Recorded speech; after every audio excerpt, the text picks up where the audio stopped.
You've had a lot of shirtless guys at your baseball games before, right? No, that's got to be probably the first time. That was electric, though.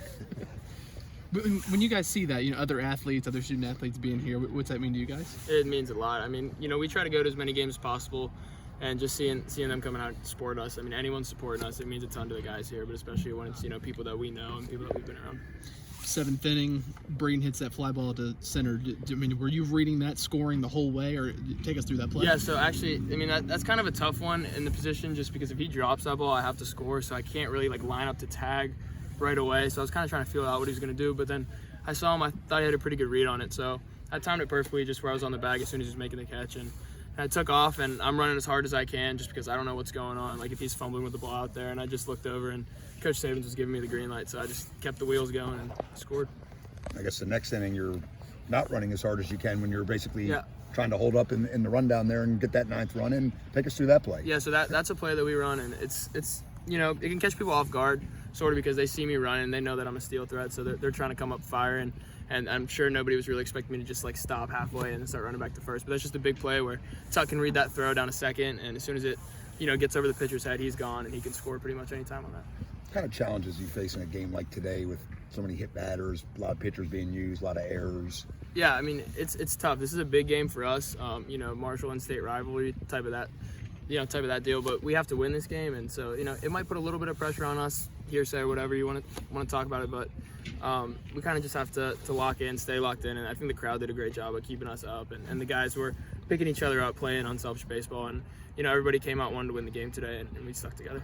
JJ, obviously, through the first course of the season, your name's gotten out there for hitting streaks, batting average, pop, RBIs. The fact that you can also affect the game with your legs, I'm sure you've been doing that since while you're in high school. So, but that kind of adds a uniqueness to a person that also has your stats. I mean, how much pride do you take in something like that? Yeah, so I was always undersized growing up. I was kind of a late bloomer. I think I've said that before, but I've always had to find different ways to be different, stand out. So speed was something that was a big part of my life, and I played football when I was younger, so I was always kind of the fast kid, and just growing up I tried to take pride in stealing. I was a leadoff hitter too, so I would just lead off for the guys, try to steal, do whatever I can. And I think, when I was 12, I probably had 20 inside the park home runs and no actual home runs. So, I bloomed late, and so that's something that last year I didn't really get to expose as much. I was battling some problems in my knees and here and there, and it wasn't just as healthy as I wanted to be. And this year, taking time to get stronger and faster, I think it's really showing out now, and it's a big part of my game. So, and a game like tonight, you got 3 hits. That's nothing, that's pretty damn good.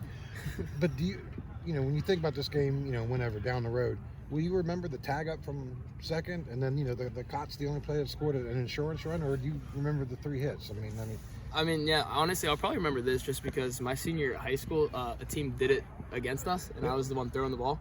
So, that's kind of something that I've told people about, where it's that play's happened to me before, and I was on the wrong end of it. So doing that, the right way for me is pretty cool. Yeah. How eager are you to get going into Big 12 play now? Yeah, I'm super excited. That's where you really find out who we are as a team. We've got a really great thing going on right now, and we're playing well, but, Big 12 plays a little bit different baseball. It's legit. So we'll see how we are this week, and hopefully we can get things going and have a great in-conference season. What did Coach Mazey have to say to you in the huddle after the game, after an emotional win like this? Yeah, he said, great job. Got to clean a couple things up. Obviously, it wasn't the prettiest game that we could have played, but he kind of tried to keep it as short as possible and just get our brains ready for conference play. We've got a bunch of new guys playing this year, so that's something that they got to get prepared for too. So we're all eyes on deck for Kansas State. It was one of those games where everything happened but the hidden ball trick. Yeah, that would have topped it all off.